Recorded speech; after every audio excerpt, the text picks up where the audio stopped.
So tonight, everybody that's joining us for Blab, we're going to start off with a video.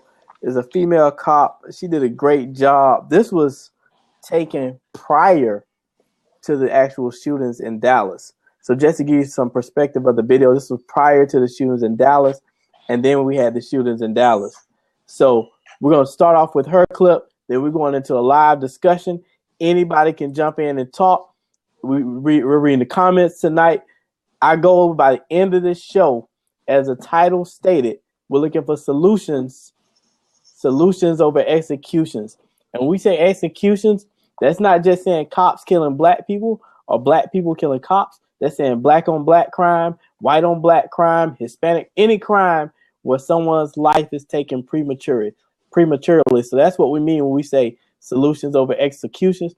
And we're leaving this thing with different strategies. If you know somebody, have them tune in tonight. This show is going to be epic, the Real Change Show. So we're going to start off with this video.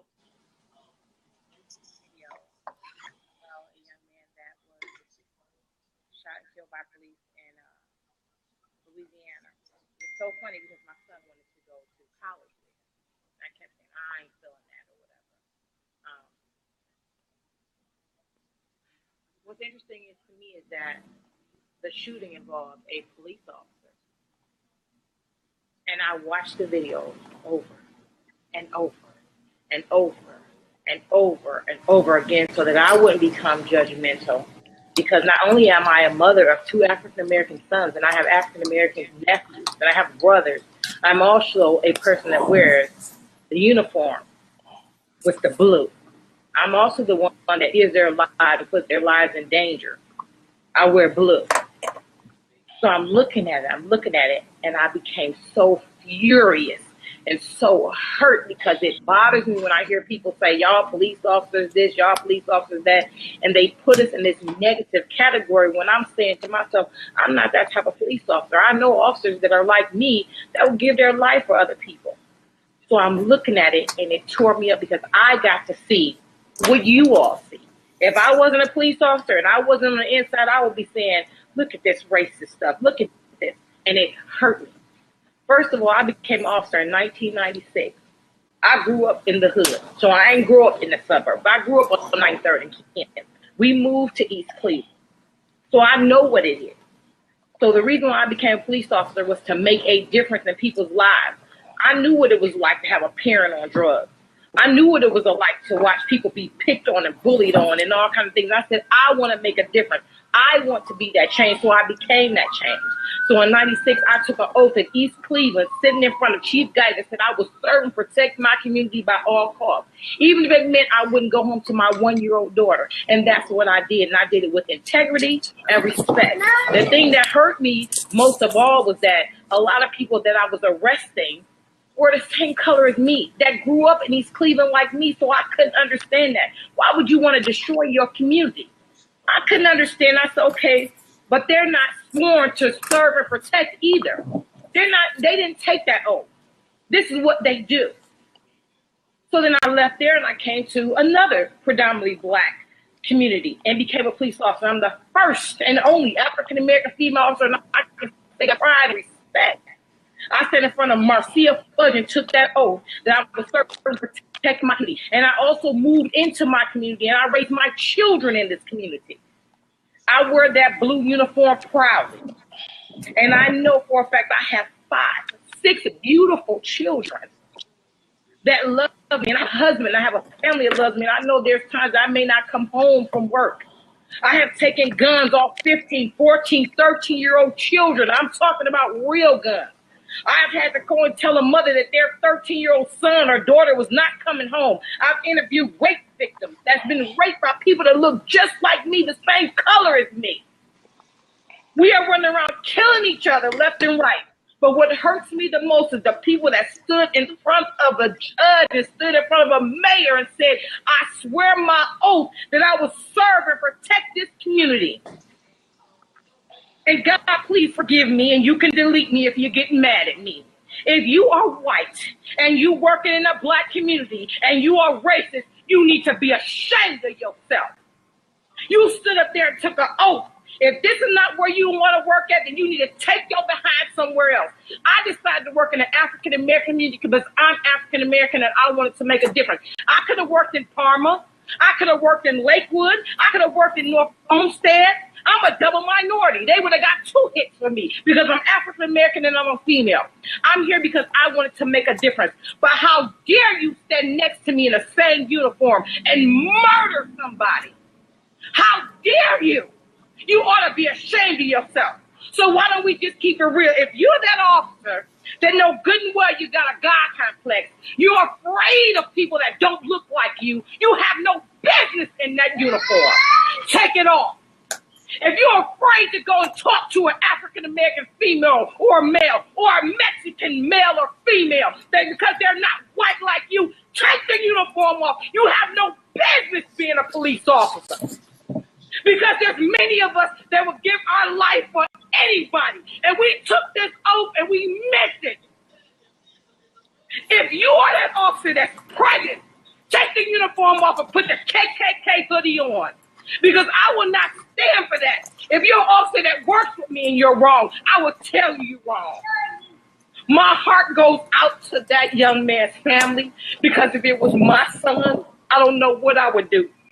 But to my brothers and sisters, my juvenile brothers and sisters, I am your keeper. Put them guns down, y'all. We killing each other. And the reason why all this racist stuff keeps going on is because we're divided. We're killing each other. We're not standing together.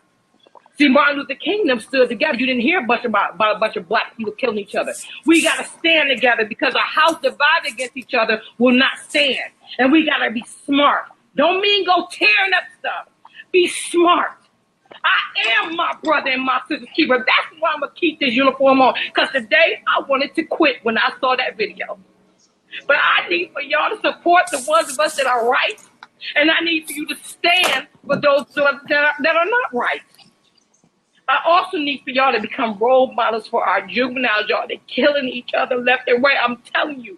And people that don't really want us to exist are sitting back laughing because they're saying, look at them destroy each other. Yeah, we'll have a police shooting here or there, but we're not going to talk about the millions of black men that are killing each other left and right. Put the guns down. The most powerful, fearful, approaching person in the world is an intelligent black man. Men, I need for y'all to stand up. Get these young men, mentor them, teach them. And then when you see that one of us are doing something wrong, and I'm not telling you, know when you're wrong, and you know when you're dealing with the police, and we got to do our job because we have to do our job. But when we do something that you know is wrong, you need to speak up. You need to go speak to a chief. You need to go sit down and talk to mayor. I'm not talking about just because I don't want you to tell me what to do. I'm talking about something serious, y'all. Again, this is my thoughts. If you get upset, delete me. It's my Facebook page. God bless. Hey, wow. So if you just joining us, Haywood 310, welcome to the show. If you just joined us, we just showed a video. A female police officer had her thoughts on and this was before the Dallas shooting. We are recording this. We're going to post it on YouTube. We're going to replay it. We'll definitely do future shows. But just to give you some context, this was before the Dallas shooting. She made this video calling out her fellow officers, talking about her family situation, and them putting themselves on the line. So, Byron, I'm going to let you take – what are your thoughts on the video? And, again, if you're in the comments, go ahead and share your thoughts. But we're going to start off with this video, show some other footage and some clips. But, again, the purpose, solutions over executions. So we're not on here to condemn. We're on here, how do we fix this problem? Byron, go ahead. Touching. That's what I can say. I got a little emotional. I had to hold back my tears. Even though it isn't me, I still feel like it is me because it's people that are my color. They're my people, and everybody's my people, really. We're all human beings. And I just wish we would learn to just get along, communicate better, maybe have some kind of system in place where we meet up and discuss everything. Just hash everything out. We don't have to be. We need to let people know we're a team. We're not in this. We're not defending defensive. We're not going against each other. And I wish police will understand that, and I wish we will understand that. And I don't know what has, made them be so fearful of us, because they really have to learn our culture. Maybe putting people in neighborhoods to patrol neighborhoods that they don't know anything about. They probably need to just educate themselves more on their environment before they actually let them patrol that neighborhood and get to know people more. Reach out to the people in the community, talk to them. Be family. You know, there's a lot of distance between policemen and other people, civilians and everything, and we just won't change. We have to do something. We have to love one another. We have to stick together and realize we're all here just trying to make an honest living. We're not all out for trouble. Every person is not bad, and that's something they just have to understand. And so people in the comments, what are your thoughts, man? What are your thoughts about this? My thing is, I'm gonna start off with families, man. I'm gonna hit home with a lot of points. And yes, we're gonna talk about the Alton Sterling, but we're gonna talk about everybody that has a family. Each one of us is a family person. Each of us has a mom. Each of us has a dad. Some of us have brothers and sisters. And then you have to think, these cops have kids, man. These people that got killed had kids. So imagine if you had to grow up without your parent. Like, I made a post after the first shooting, and I'm going live on Periscope. So if you see me playing around with my phone, I'm doing like a lot of different technology things all at once because I really feel tonight is going to change some lives. So give me a moment. I'm going to go live on Periscope too. Give me 1 second. That's what I was doing. Byron was speaking. Yeah, I like what Haywood 310 just said. You know, a lot of us are talking right now. It's a lot of emotions and everything into, you know, because of, you know, the pain we feel. But we definitely need to figure out a way to put it into action without rioting or destroying something, just peaceful action. And that's our thing. And for everybody on Periscope, you're just finding us. We're live on Blab right now. We're discussing the recent shootings. We're discussing the Dallas shooting. We're also discussing the cops shooting black individuals. I'm not going to say innocent or guilty. We're not here to condemn or innocent or guilty. We're just having a discussion about people taking lives. So if you're on Periscope, thank you for joining us. We're going to go on Facebook Live in a moment and bring them into the fold in the conversation also. But as we came back to family, in this, I think by the end of this show, we're going to talk about some solutions. And everybody, I'm going to challenge everybody with an actionable step that we all can do before we leave this show. So I don't believe in doing a lot of chit chat and talk. I don't believe in just let's go make noise. I believe in what are we going to do? And I'm not against people protesting. I'm not against people chanting. But if at the end of the day, you're only going to these protests to make a video, to take pictures, you part of the problem. We're going to create some actions. But I was saying families. And we're picking back and using her video as a springboard. We talked about people having mom, dad. People have kids, man. The cops that were killed the other day, a lot of them have kids. So somebody's mama, I think it was all males. So somebody's waking up today, dad is gone. The same thing with the cop, with the guys that got killed. The one in Minneapolis and the one in Baton Rouge. Those dudes were fathers. So somebody's growing up without their father. We make a lot of jokes. My father in jail. My father wasn't there. That affects people, man. And it's going to affect one of the guys. His daughter was in the back seat. No matter her age, she's always going to remember that image of daddy getting killed. Come on, man. What does that do to a kid? What does that do to a kid? And we bring it in the comments as we go along. If we were in the United Nations, what would they do? What sanctions would we agree on and oppose? Economic, political, spiritual must address this on all fronts. And we read the comments because when we replay the blab, the comments don't come up. And I agree with you with the economic and the spiritual. I read a comment earlier today, and I remember a professor telling me this years ago. Black people, and I'm going to call out black people, I'm going to call out cops tonight. Black people still haven't come to terms with the effects of slavery. And we're jumping around on topics, but as they come up, we're going to bring them out. And if we think about, and somebody joked with this a while ago, a lot of people growing up joke, white people always going to psychiatrists. White people always need help. But if white people who've never been enslaved go to psychiatrists, they say they need help. They have all these different mental illnesses and problems. You telling me black people who were enslaved and went through civil rights, they don't have any mental illnesses or problems? We're fooling ourselves, man. We're fooling ourselves. What do you thought, Byron? I'm in the zone right now, man. I'm in the Hey, zone keep right going. now. Keep But going. You better with it that's than me. something that's something we've been looking at when we bring our show back, and that's something I've been really studying a lot lately is mental illnesses in the black community. And it's gonna sound bad. Hey, Quint, welcome to the show. This is our other co-host, Quint Sanders, on my Q. As you can tell, he's a father, and we just got off the conversation of fathers. You saw he brought his daughter into the picture. So I'm coming back to slavery, but since Quint just joined us, I'm gonna give him a moment. You ready, Quint? Yeah, let me jump back. I'm gonna jump out. I'm jump right back in. Give me 2 seconds. Okay. So I say my point on Quint the father, but back to his mental health issues, man. It's real. It's serious. And and I'm not knocking the black church. Yeah, he gonna lay some wisdom, definitely. Hey, we gotta deal with the baby. And I see legendary 1906 says starts with accountability. Right, and we're gonna hit on accountability. But we always in the black community have only used the black church as a spiritual foundation. When we dealing with things, we got to go to them. But this is gonna upset some pastors, it's gonna upset some followers, etc. But the pastor does not have all the answers. I don't know what church or what God you serve, but your pastor's a man just like you. How does he have all the answers? And this, again, I'm making controversial statements.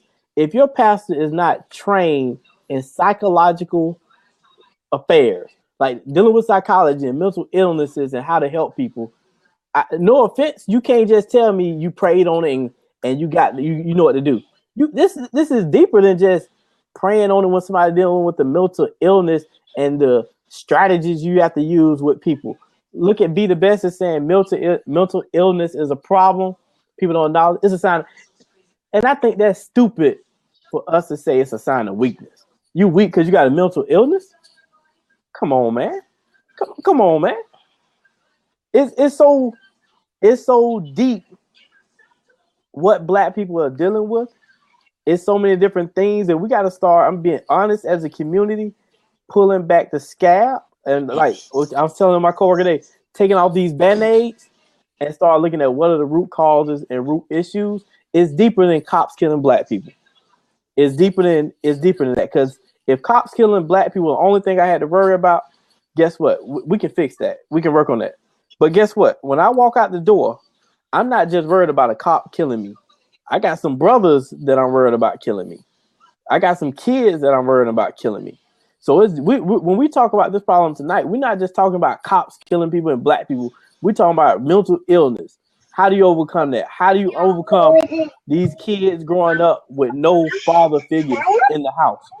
How do you grow up with your dad in jail your entire life and not knowing it? How does that affect family structure? I'm gonna come back to this family structure because to me, if we fix the family in America, I guarantee you it'll change how we live. If we fix the family in America. But joining us is our other co-host, Quint. She has a daughter. She's excited to be live with us tonight. I'm going to let Quint go ahead and introduce himself, tell us some things. And as we talk about a man in the family, Quint could have been on the other end of that gun. That means that little girl that we see in the camera wouldn't have a daddy right now.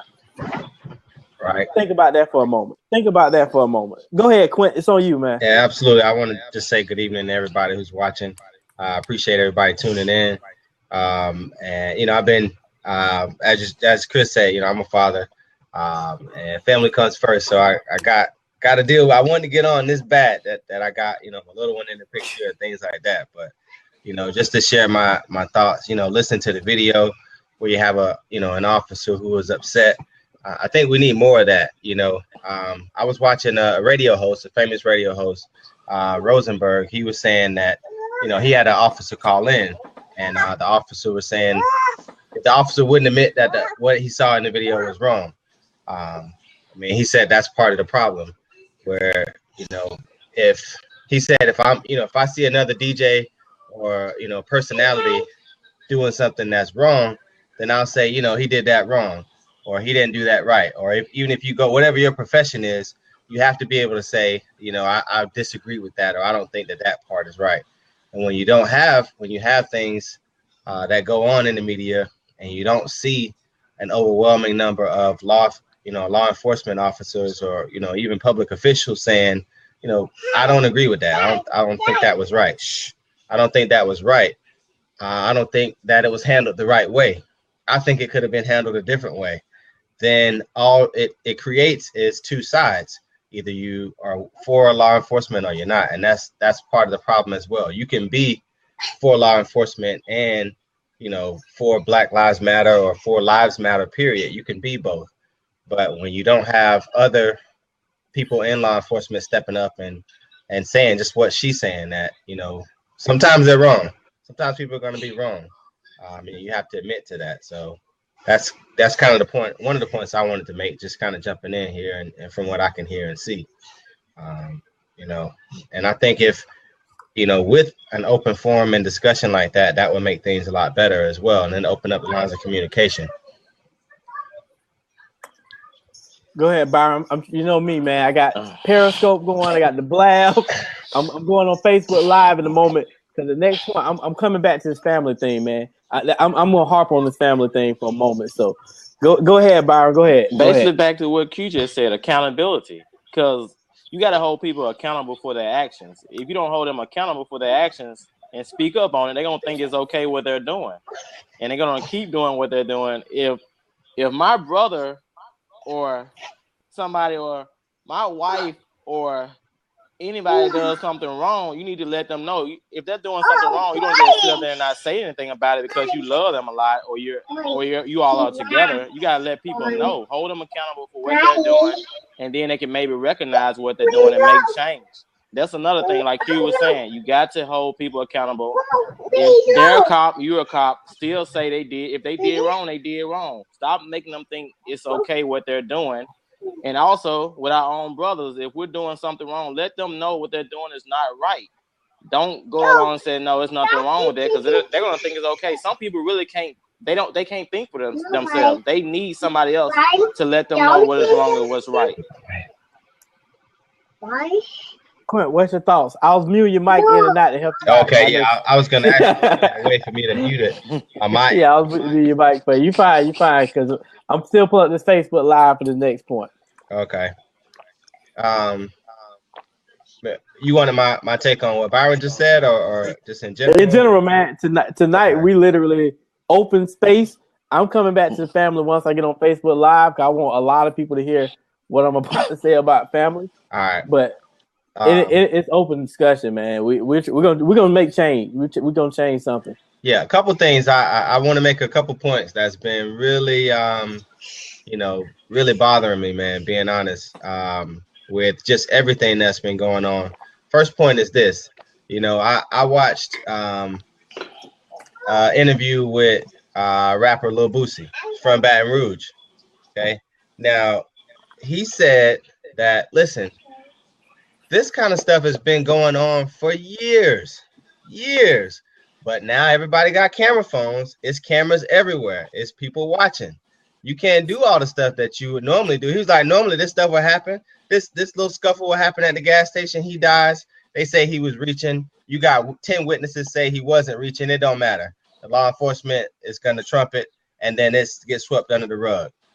But now it's broadcast all over CNN. Now you have to address it.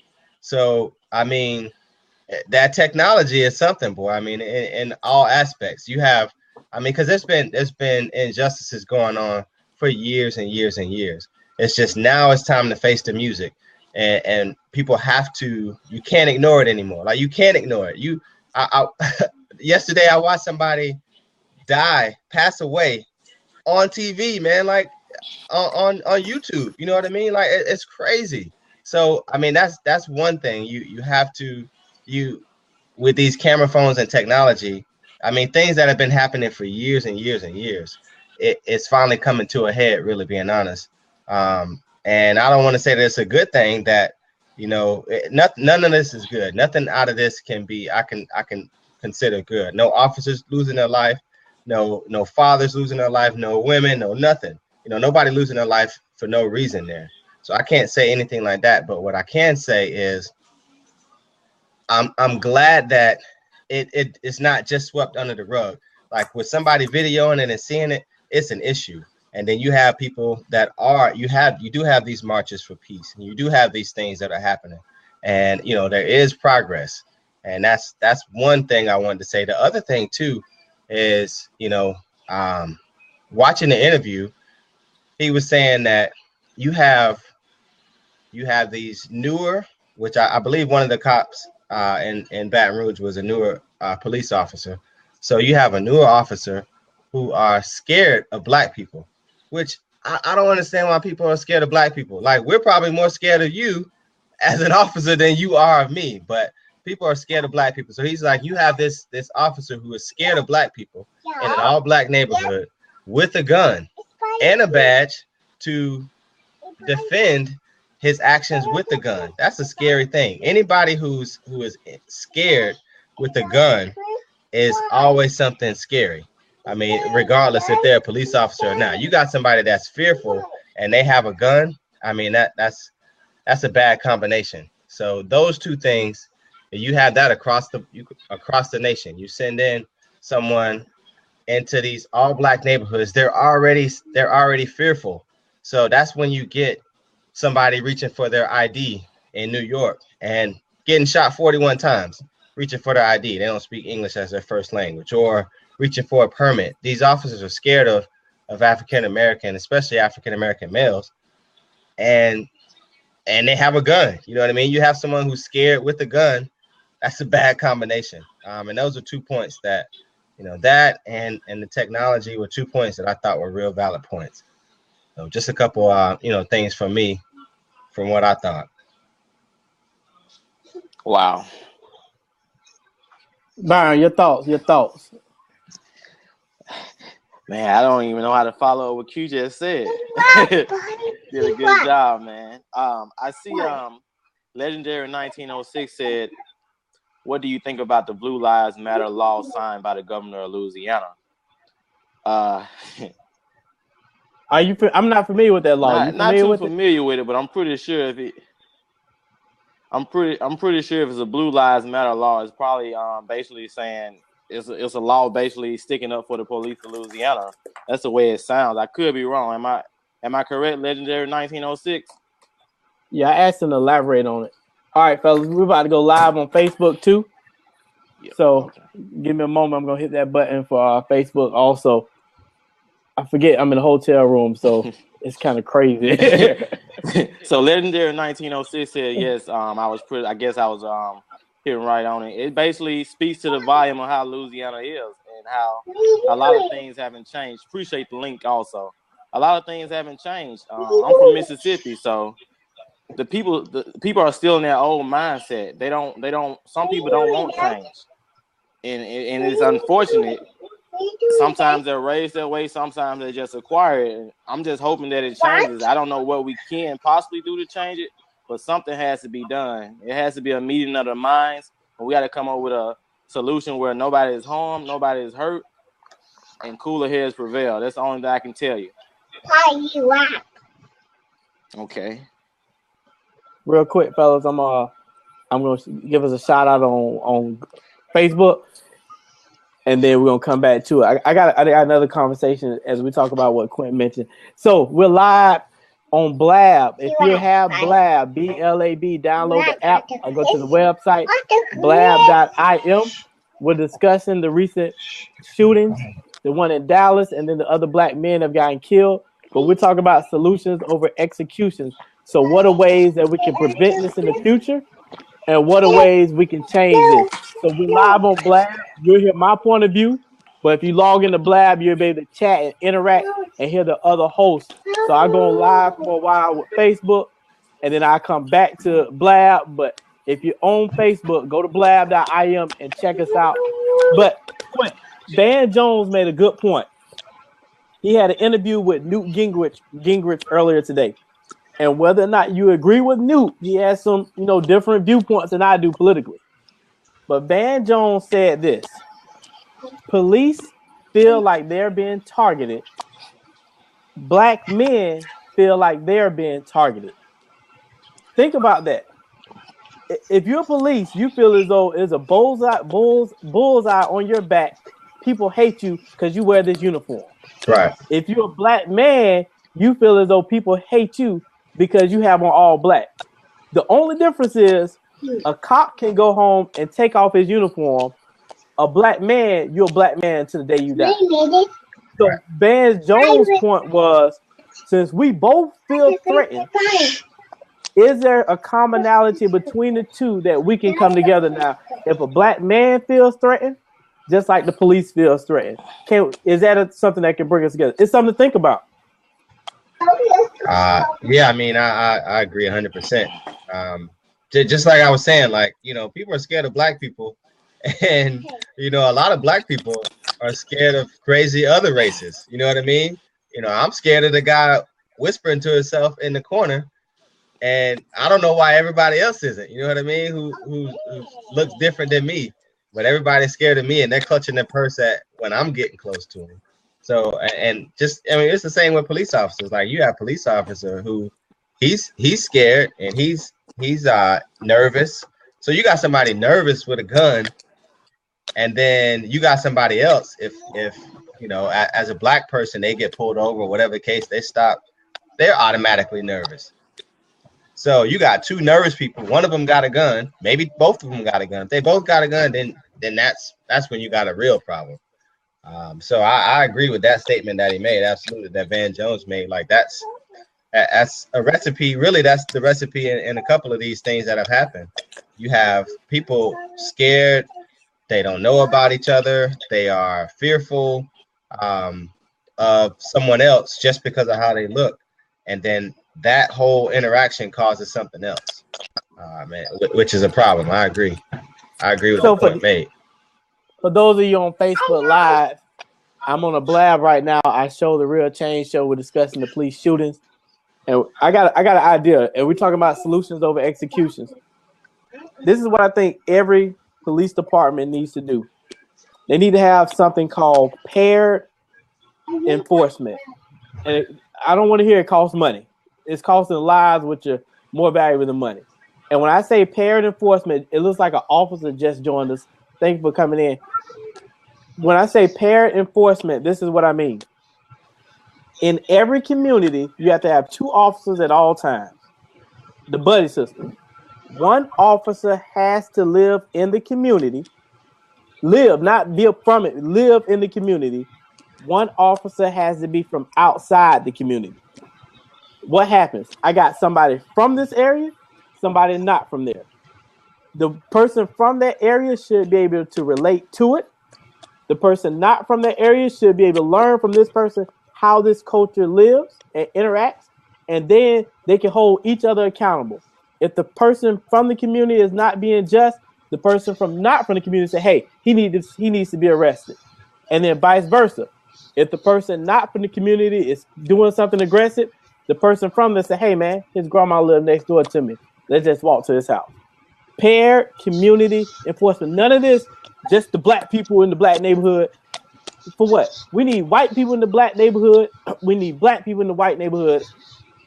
Community policing, but in pairs, not just all black people. I don't want to see just all black people in the black neighborhood. I don't want to see all white people in the white. I want to see one of each, so we can learn how to live together, interact. So, what are your thoughts on that paired community policing? I honestly think it would be a good idea because you get to see how people possibly live, how they react to certain stuff, their mindset. You get a feel of somebody. Check us out on Blab. That's what we're discussing. When I'm talking, you hear me, but my microphone you won't be able to hear. So join us on Blab. You basically get a good feel. All right, you good. So you basically just get a good feel of somebody. You get to know them better. You need to put somebody in the community where they really would get to learn how the community reacts, how they act. What ways to approach them, ways to deal with people. You have to know how to deal with people. And another thing I wanted to touch on before I let Q talk, I think the media is creating a lot of the problem too. The media creates a divide between blacks and whites, and basically a lot of times we jump on what the media is doing. And unfortunately, as soon as we are a victim of something, they always try to dig up something to make us look even worse. They go back to something we did 2 or 3 years ago. Glad that we have an interactive discussion right now.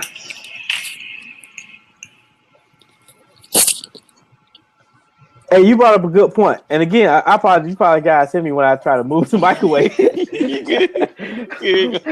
But you brought up a good point. The media. Let's talk about the media for a moment.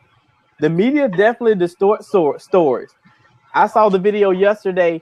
It was a guy carrying an AK, AR-15. He was a part of the protest, and the media portrayed him as one of the shooters, and he literally was in the protest with the people. So here's my thing with the media. Why is the media not more diverse? Why don't we have more people of color, and not just black people of color in media, so we can see unbiased viewpoints in the media? Because no offense, I can't expect a Hispanic newscaster to come to the hood and give justice to a black story. Just like I can't expect a black person to go to an Asian community and give justice to an Asian story. Culturally, it doesn't make sense. No matter how you grew up, we need a diverse news system so both unbiased sides can be presented and we can have a conversation. So what are your thoughts on that? What's your thoughts on that? I'll jump in on that, man. I mean, go ahead. I agree, Chris, with the having diversity in a neighborhood is going to be a good thing. Diversity is always a good thing because it gives you that other viewpoint, and having diversity in the media as well. I mean, that's also going to be a good thing as well. But really the issue that you run into is, and a lot of people may call it like institutionalized racism, it's getting those jobs. It's not having something on your record for something that, maybe you were profiled for or whatever the case before you even get a chance to have that, or to get a chance to have that opportunity. Or what do I have to do? Who has to like me in order for me to get a job as a newscaster? Not because I'm not qualified for it, but who has to, sign off on me being on TV, being on this station? I can't just get it based on my resume. It may have to be more than that for me to get, even get that job, man. So I mean, that I agree with the idea, but by trying to do something like that, then you uncover even another issue. You know what I mean? Right. But and my thing is, let's start bringing out the issues. And Be the Best says you can't divide media based on color. Just because a black person isn't black, that doesn't mean they can give justice. I'm not saying a non-African American can't give a justice. They can't give justice on an African American story. I'm saying when you have a diverse news force coming together, it changes how the news is portrayed. It changes when some people get mug shots versus some people get their swimming picture. Like the guy that raped the girl, they're showing pictures of him swimming. But you just raped somebody. Right. So that's what I mean by, I think, and there's some unbiased news journalists, but there are some that are biased. So the ones that are on Facebook Live, we're on Blab. If you go to blab.im, check out the Real Change Show. We're having a live discussion. I'm just doing the Blab to try to integrate you all into a discussion on the police shootings and how it's solutions over executions. I'm gonna change the narrative because I knew this was coming last night, and it came in a tweet. Somebody blamed President Obama for the shootings in Dallas. They said it was Obama's fault, and every time something good or bad, mainly bad, happens, they blame Obama. Right. Gas prices high, blame Obama's. Dallas police shot, I gotta blame Obama. My car wouldn't start, I blame Obama. I lost my job, I blame Obama. Do people really think President Obama is the world savior? Like, what are your thoughts on this, on Obama's role in America? What are your thoughts? Again, on Facebook Live, come to blab.im. I'll read your comments here, but we're on blab.im. So, what are your thoughts on President Obama? I just think there's a lot of hate geared towards him because he was the first African American president. So a lot of it is just hate. So it's resentment towards him, and they just try to find a way to point it at somebody. And he's the easy person to point at. He's a major figure. He's the president of the United States, so he's an easy target for anybody when something is not going right. But when gas prices go down, they don't give him credit for it. Is that like you just said? They're always quick to be negative about something when it's geared towards him. But they got to understand he can't make the law. He still has to have people agree on any law that he wants to pass, pretty much, and what he wants to do. So it just shows that we haven't got too far as a country. It's still a lot of racism that exists, and it's unfortunate. I'm gonna throw another limp. You got something quick? I'm gonna throw another curveball in this in a minute. At this point, it's really comical. When people say stuff like that, to me, it's comical. Like he when you blame the president, at this point, it's comical. I saw something where a guy, he drove across the country to kill, I believe it was his girlfriend. So pardon me what the facts with the story. But anyway, so the guy drives across the country, or something happens where someone can drive across the country. And they said, thanks a lot, Obama, for bringing the gas prices down so he can afford to drive across the country. Like, he's going to get blamed for everything. You know what I mean? So at this point, it's almost comical, being honest. He can't win for losing. You know what I mean? So, hey, I don't even know where to go with that. Like, for him, I would just say he needs to continue to just do the best job he can. That's another whole issue. I don't feel like he gets the respect that he deserves as a president. With people even saying his name, they call him Obama instead of President Obama. You didn't walk up to somebody and say Clinton or Bush. You address them as president, not, hey, Obama. Or when, newscasters are talking about him, they talk about Obama. They don't say President Obama. You know what I mean? That to me is just a small little way that it's underlined to as far as disrespect. So he's not getting the respect that he deserves, especially for the job that he's doing. And when people, make negative comments and putting politics to the side, like, you think you can do a better job, or you think another party can do a better job. They just had the opportunity. What happened? You know what I mean? Like, and they may get another opportunity. Then let's see what happens. Like, it's always going to be something that you can do better. But I mean, I don't want to go any further into it. I mean, that's just how I feel. Like it just seems like he's going to take the rap no matter what, good or bad. Even the good stuff that he does turns bad into something negative. Again, if you're on Facebook Live, I'm gonna cut it off after this one, but join us on blab.im. Thad, join me on blab.im, man. I got a question. Since there's a lot of African American males watching tonight, and I got some of my Caucasian homeboys, they're gonna join us on future shows. I'm gonna start reaching out to them. What is it like being a black man in America? Oh, what are your thoughts on being a black man in America? I just want to open discussion. What are your thoughts on being a black man in America? Do you fear for your life? Do you love it? Do you embrace it? And again, if you're in our chat room and you want to join us, hit the show call button. But what is it like being a black man in America? If you're on Facebook Live, same question posed to you. After this question, we're going to jump directly on the blab, so come on over. But what is it like being a black man in America, fellas? And in the comments, too, I'm going to read your comments. A lot of fear, paranoid. I was driving home today in traffic in Tampa. I was like, traffic had stopped. I'm looking to my left and my right. I'm like, I hope nobody shoot me. I'm paranoid right now. I'm really paranoid. I come from Mississippi. So I've been pulled over by the police multiple times for no reason. I don't have anything on my record. College educated. And it doesn't mean you don't have to be college educated. You still can be educated, and people are still gonna harass you and assume that you're out for no good. I've been followed around a store. I've been looked up and down because I had jogging pants on. I'm looked at differently when I wear a shirt and a tie. So it's amazing that people can look at what you wear and the color of your skin, and they automatically judge you because of that.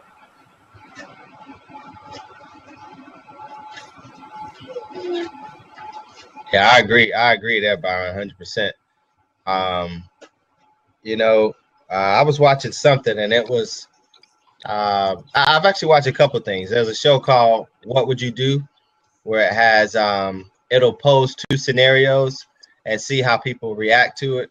One, it was a guy who was basically he was stealing a bike in a park, and they did the white guy first. They let him, he was out there in the park, and he's trying to get the bike off of the thing. A white girl, I'm sorry, and people actually helped her get it off, helped her get it off, and she told him what she was doing. But then in that same instance, same scenario, you have a black male do it, and they're trying to call the police on him. And then, I mean, someone else was describing a police stop. If you have, let's say you have four white young ladies in a car, and the police stops them, how would that be treated versus four black males? Maybe they have dreads, some have dreads, some don't. Younger black males with the music playing loud. That situation is going to go a little differently. And as a black male, you pose the question, Chris, as a black male. I mean, how do you feel? Me as a black male, I'm always on edge and on guard, just because of my past experiences, things that have happened, and then things that I see happening around me. And it shouldn't have to be that way. You know what I mean? Like you shouldn't. I shouldn't have to feel that way. And I was talking with my wife earlier, like this. People are saying, why didn't these people comply? Why aren't people complying with, like, everybody doesn't comply? If I feel like something ain't right, why can't I say it? Why don't I have the right to say, you know what, I don't think that was right? Or why don't I have the right to ask questions? Why I don't have the right I don't have the right, because I'm scared that if I start asking questions, if I start saying, well, why'd you pull me over? What law did I break? My face is gonna be scrubbed on the pavement. So yeah, as a black man, I am scared. At times I'm scared and I'm nervous. That it makes me nervous, and for really, it makes me nervous to even exercise constitutional rights that I have to be able to ask questions, freedom of speech, things like that I should be fine with. I can't even do. And I wouldn't do. I should say. Maybe I can, but I wouldn't do. And I want to jump in right quick, Chris. I'm sorry. I was texting my mom yesterday about everything that's going on. And she just told me it was crazy. Her response was just like, listen to whatever they tell you to do. I was like, I can't question them or ask them what's going on. She like, Byron, I don't want anything to happen to you. Just listen to whatever they tell you to do and just comply. It's crazy that it's got to the point where our parents and people that are close to us are telling us just listen to them. You can't even really say anything because they're scared out of fear that something is going to happen to you. And it's amazing that we can't even talk in a normal manner and still something happens to us. Something has to be done. It has to be better training with people. People really need to get to figure us out, get to know us, and just stop standing from afar and assuming things. Because you're just judging us off appearance. You don't know our interior. You don't know our personality. You're looking at my skin color and you automatically think I'm a threat. You have to look past that. I don't look at anybody else's skin color and think they're a threat to me. I just learned to love people. Until you show me otherwise, I learn to love you.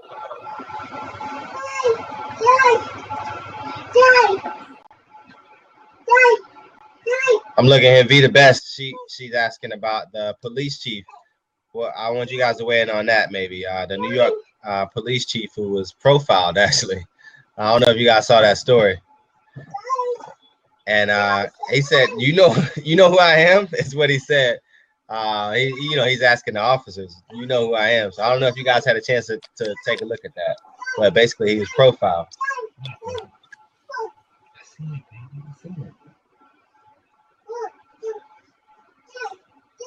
Chris, I can't hear you. Yeah, you must have muted yourself. I muted myself. I kept going. Was that mute me? Was that the police chief recently? Was that recent, Quint? Yeah, I believe it was recent. I'm gonna pull it right now to get more facts on it. So I want to go through a couple comments. Cause I'm telling you, if you're in our chat, feel free to call in. Haywood 310. Law enforcement culture is part of the deeper problem. There's a culture among law enforcement, man. It's deep rooted. And when you go back thinking that generations of cops, that means some people's dads or grandparents came through in the 60s, And some of that stuff is some deep rooted hatred, and some of it is deep rooted ignorance. And I'm saying some. I refuse to condemn every cop out there. I reached out to 2 of my boys that are cops back home, and we're going out next week, and we're gonna have an authentic discussion about race in America. And they're not black, so I'm not saying all cops. Let's see what else we have. Plain clothes and state issue vehicles. Someone said it happened a couple months ago. Haywood 310. I took criminal justice classes and got the inside scoop on what the vets tell the rookies. Go ahead and share that part. Share that part in the comments. I want to change gears a little bit, fellas. Quint, can you hear me? Yeah, I can hear you. One thing I've been harping on lately, if you follow me on social media at DRK Childs, big time, is the value of life. The value of life. Do we value life? And when I say we, I'm talking about American people, period. Americans, people in society. Do we value life? And that comes from a cop killing somebody killing someone else. Do we understand when you take someone's life, you're gone forever from this world? So what are your thoughts? Do you think we value life? I don't think everybody values life, because if they did, they wouldn't kill people. They wouldn't kill themselves. I mean, sometimes people have, they said mental illnesses supposedly, but you have like the Orlando situation. That was a very unfortunate. You have had mass shootings. It's scary to think that you can be walking around somebody and not know what they're thinking, and they don't have any value in life. They don't care about taking somebody's life. Sometimes you just don't know, and you just have to basically just pray about it and be cautious and be conscious of your surroundings. That's the only thing you can do. I value my life. I value anybody's life that I know. I mean, even if I don't know them, I'm not going to take anybody's life unless it's self-defense. That will never happen. So we just really need to talk to people, reach out to people, spread the love, and just communicate and educate people. That's what we need to do, because a lot of love is lost. A lot of people are reaching out and touching people. People like, I don't care. They don't care about somebody else, but you don't know that person you don't care about might be the main person that affect your life and take your life for somebody you care about. Cool. What are your thoughts on do we value life, man? I don't think we value it enough, man. I hate to keep going back to rappers, but Kanye West in the song, he said something that was pretty powerful, man, and it moved me. He said, a lot of rappers rapping about killing and, I'll kill you, shoot you, whatever the case. But he's like, do you know what it feels like when people are passing? Like, do you know what that feels like, man? Do you have a loved one? Have you been in that situation and watched somebody's parent break down, or somebody's young kids, their dad or mom or uncle is not there, like, and you have to explain that to them? Like, do people really? I mean, I've lost people that I love, so I mean, I'm a lot of times if people just took 10 seconds to think about a situation where you had a loved one that you lost, I mean, and how that felt, maybe you would do something different, because maybe you would value life a little more. Yes, I want to harp on a comment, and I'm gonna jump to. I told you guys we're talking about solutions, so I'm gonna spend the last couple minutes talking about some actionable steps and challenge everybody. Haywood 310 made a comment in regards to you can game the system. I'm gonna give you everybody just something to think about. I believe you can game the system. I got friends that have been arrested.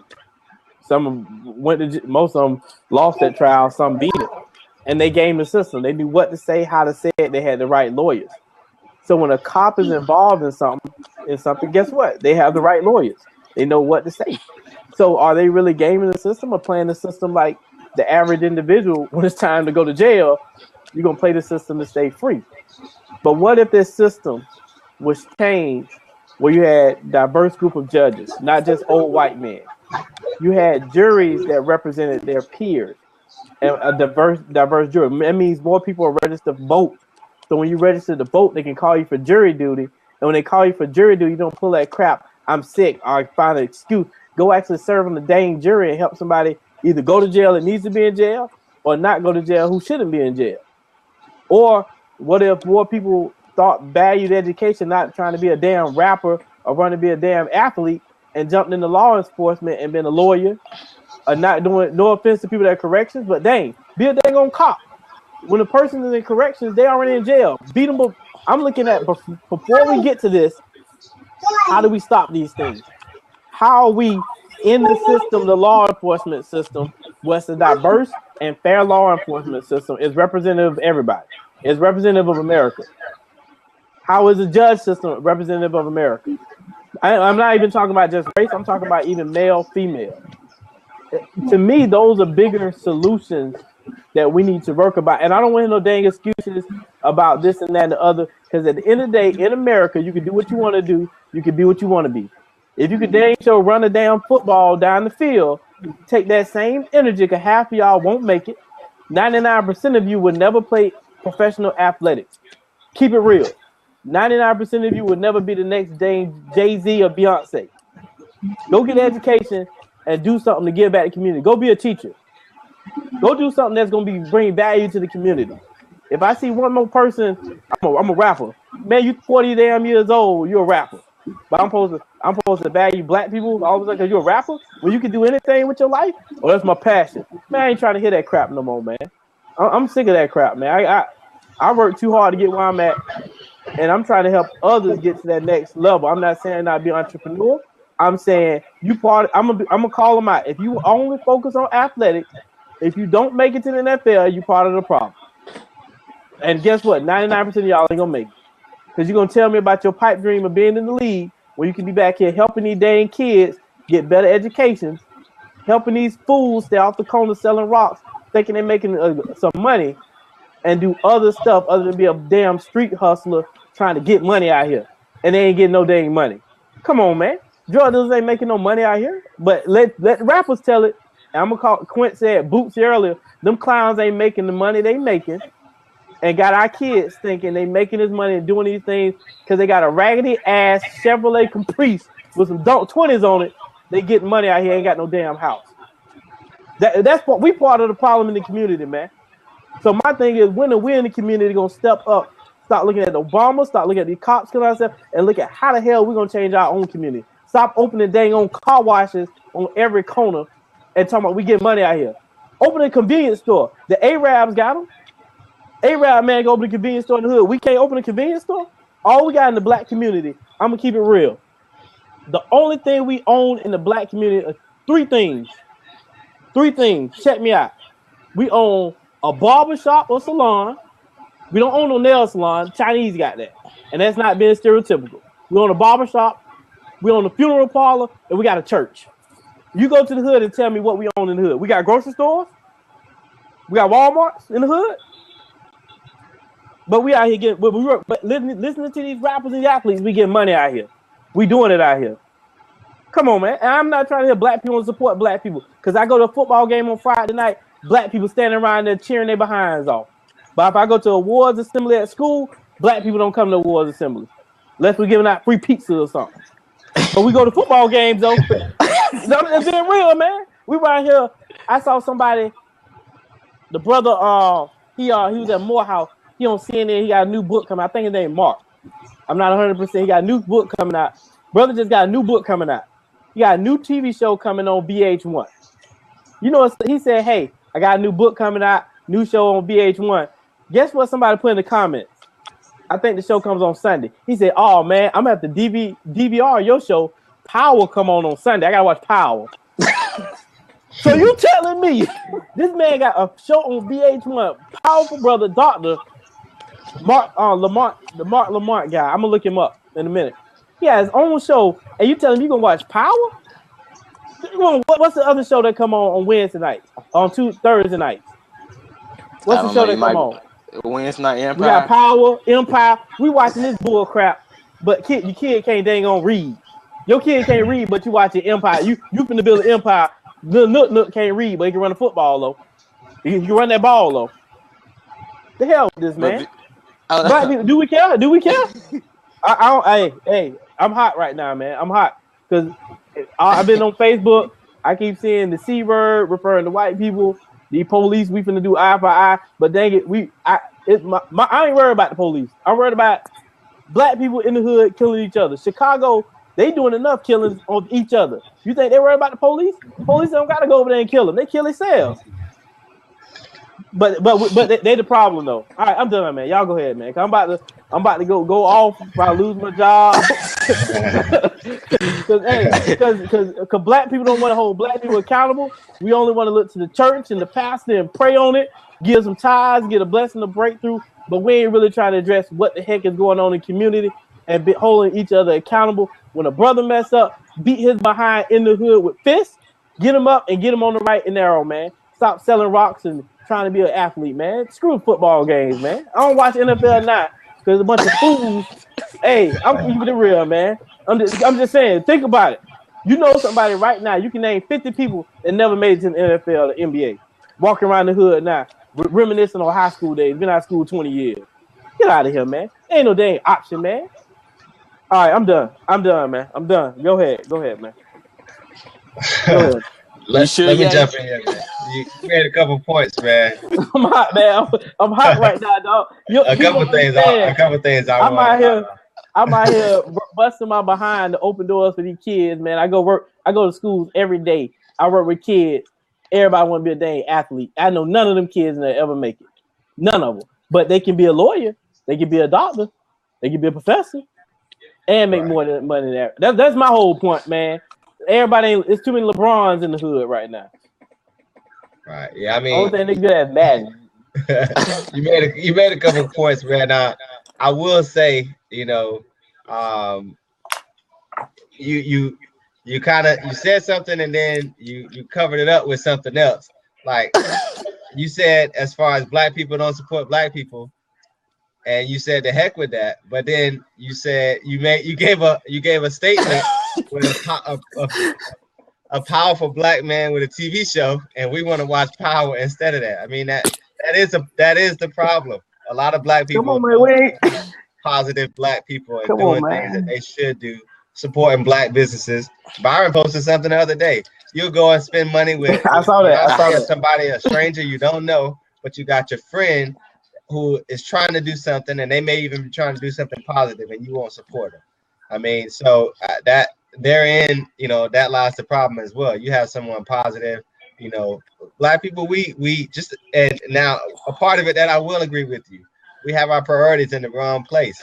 We're worried about sports and entertainment and them J's, instead of our youth being professionals. It's and there's not enough. You can be a respected professional in the community. Like that's not valued enough because it's not on TV. It's not flashy.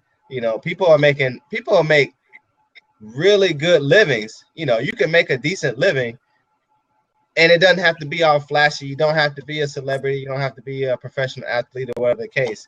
If you work hard and you master your craft and you become successful, you can do that without that. So I mean. And Chris, what you're doing, you and I both have been in several mentorships program, and then any young men that I see, doing something positive, I try to mentor them too as well, man. But there's not enough of that. There has to be more of that. There has to be more mentors. There has to be more people to step out and say, listen, young man, here's something I see that you're doing that either A, you're doing it right, so definitely keep it up, or B, I think you need to be doing it this way. Here, let me try to help you. There needs to be more of that. And there needs to be, more organizations, more people giving back time. And then once you figure out the right thing to do, which I always tell people, anyone that I mentor, I'm helping you to be successful. But now once you're successful, you don't pay me back with a thank you. You don't pay me back with money. You don't owe me anything. You pay me back by paying it forward and helping the next person. And so the same things and lessons that I've tried to teach you and things that I instill in you, do it to somebody else, man. That's how you pay me back. I don't need money. I don't need any of that because I do it for, because I love people and I want to see, people, especially like me, being helped, being honest, man. Those are my couple points that I had, man, just off a couple things you said, because I agree with a lot of points that you made. But we got to look at a lot of issues when you start talking about some of that stuff. Byron, but I'm gonna let you go next. It's gonna be short, Byron. But I just want to say we talk about some solutions right now. Quint just brought up some mentorship. Everybody watching this, everybody that makes more than $30,000 should be mentoring somebody. period. And I'm like Quint when I mentor a lot of people, and I tell everybody I mentor, you only owe me one thing, and that's not money. I don't even care if you're not the next Jordan of education, like a doctor or something. You have to go back and help somebody else. So mentorship, Quint brought up. I told you we're going to talk about solutions. And somebody posted in the comments, I don't remember who it was, Tech ESD, filling a need in your community. That's an actionable step. Filling a need in the community, and you will get paid for it. That's just how life works. Find a need, and then Quint just hop back on the paying it forward part. So mentoring and then paying it forward. And I'm gonna say something else controversial. I'm gonna let Byron go. Hey, I don't have anything against these protests. I think it's bringing attention to it. But hey, you gotta show me what the action gonna be, man. Because you march, you post a video, you brought attention. What's next? You gonna vote? Are you gonna vote? Are you gonna do any of the things we've been talking about? Or are you just gonna march, take a couple selfies, hashtag, post on Snapchat, and then I'm just being real. That's what we've been doing, man. All right, go ahead, Byron. Well, basically what Q was just touching on, I did post something the other day. Basically, it was just saying you have celebrities that get all this support. We don't even know them, and most of the time they don't even support us. And they're famous, and they have the funds and the platform to basically do it. The problem, I think, in the Black community, we have a hard time seeing somebody come from where we come from, coming up or being successful. So we do everything in our power not to support them because we just have a hard time trying to grasp that concept that, oh, we grew up together and somebody else is going to be successful before me. I can't allow it. I got to allow them to be down like I'm down. But people don't understand. We start helping each other. Like you said, we help somebody get up. If you're real, you're not going to forget about that person that helped you. You're going to give back to the community and help 10, 20 more people come up. But people so afraid of seeing somebody else be successful that they know. They would rather see somebody else be successful that they don't know because it doesn't impact them emotionally like seeing somebody else come up. So we got to stop being jealous, envious, and really support each other. And like they were saying, mentor people. They don't, like I said, they don't want you better than them. And we can all win together. Black people, white people, Asian, whatever your race, ethnicity is, we can all join together. There's too much money and too much success out there for us all to get. And people always think they can get it quickly. People need to stop selling people dreams thinking they can just get money or success quickly. You got to work hard for anything that you want in life. You're going to have to work for it. Nothing that you really want. If you want something bad enough in life, you got to put forth the effort. It's not going to be a handout. Nothing's going to be handed to you in life. You got to work twice as hard to get something that you want as most people do. So people need to just stick with what they want to do. Stop trying to go through rapping, and you got to have a plan B. You can rap. You can be an athlete. I mean, I think you can be an athlete. There's very few that make it, but you always need to have a plan B. Don't never put all your eggs in one basket. That's all I got to say. Hey, fellas, I'm going to start wrapping it up. I told you we'll do an hour tonight, man. I want to first thank all the viewers. I give everybody an opportunity to, say a closing. But I'm going to leave everybody with this. And I do speaking, and it's not even promoting what I do. I'm just telling you I speak. But one of the things I tell everybody when I go speak, I do this everywhere I go. My social media handle is @DRKChilds. If there's anything I can do legally, because I'm not doing anything illegal, but anything I can do to help somebody get to the next level, anything I can do to help somebody achieve their goals and their dreams, reach out to me. I'm going to do everything in my power to help you. And I'm one of the people, my word is bond. I don't just give lip service and say I'm going to help you. I'm going to do everything I can in my power to help you out here.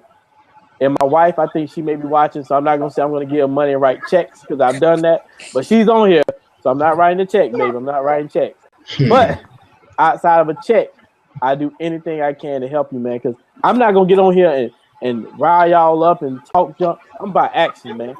As soon as we get off this, I'm calling my mentees saying, let's make some actions. I'm working on starting some community programs back in Lakeland. I'll be there next week. I'm gonna link up with Quint. I'm gonna link up with Byron. Guess what? You're gonna see me in the community of Lakeland, Florida, next week doing something to help these kids. And if I don't, call me out on it. But for me, it's actions, baby. So I'll be in Lakeland next week. I'm in Baltimore now. Guess what? I'm a quick plane ride down there, man. But Quentin, Byron, go anything you want to say before we leave tonight, man? Solutions, baby. We ain't killing no more cops. We're not killing any more black people in the hood. And we snitches, that ain't screw that. You telling. I'm telling. We ain't snitching, we telling. Man, I wanna leave. Oh, go ahead, Byron. I don't want to cut you off, man. Oh, you good? I wasn't gonna say. You go ahead. Go ahead. You good? I want to leave just with we touched on quite a few things tonight. First off, I want to start, man. We need to stop hating each other for no apparent reason and making up reasons to hate people. You know, for whether it be your race, whether it be your ethnicity, your gender, your sexual orientation, your religion, all of that's got to stop, man. Either somebody's cool or they're not. You know, I always look at little kids, man. Little kids will play with little kids. They don't care what they look like. Either they like the kid or they don't like the kid, and then they'll play with them based off that. They don't know what church they go to or what name they refer to as God, or what, you know, if they like girls or boys, and they don't care. They just want to play and have fun. And adults need to have that kid-like mentality, I think, as well, where, you know, it doesn't matter if someone is black, if they're white, if they're gay, you know, what religion they serve. We need to get back to that, you know, as adults, that same kid-like mentality. That's one thing I'll say. The next thing, you know, Matt, you know, life is very valuable. You know, that's another thing we touched on too. Life is too valuable. It's too valuable. And a lot of people are not realizing how valuable it is. We need more people to realize how valuable life is. And if we can do that alone, just realize how valuable life is, people will stop taking other people's life. You know, you won't need a Black Lives Matter. You won't need a Cop Lives Matter. You won't need any of that if everybody realizes that life is precious. You have to cherish it. If people realize that, you wouldn't need any of those organizations, because everybody's life would matter. Everybody would be important. Everybody would be cherished. And then, you know, my final thing, you know, as a Black man, we talked about a couple things with that too. It's just we're talking going forward and going with solutions. I want to help others, not only, you know, to advance and be professionals, make sure that they know things that I know, and just try to make a change, man. Whatever I can do, I'm just like Chris, and we've been in, you know, part of several, you know, mentor organizations. Whatever I can do to help, you know, I definitely want to do that as well. And it's definitely been a good show. I appreciate that.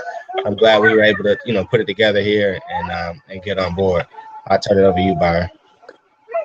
I just want to say I appreciate everybody for tuning in. I appreciate the comments, the interaction. I appreciate Chris. I appreciate you, Q. And great conversation, great show. And see you next week, Chris. That's all I gotta say. Hey, if you don't know, you better tell somebody the Real Change Show is back. This sparked us, man. We were on a hiatus for a while. This sparked me to come back and get the crew together. We're back. We're live. We're addressing stuff. We're gonna make a difference in this community, man. Thank everybody for viewing. If you have comments, feel free to hit us up at Real Change Show. My personal one is DRK Child. You have at Court 33. If you, hey, we're gonna make a difference, man. No more cop killings. Nobody died in the hood. All right, fellas, have a good night, man. Thank you as always.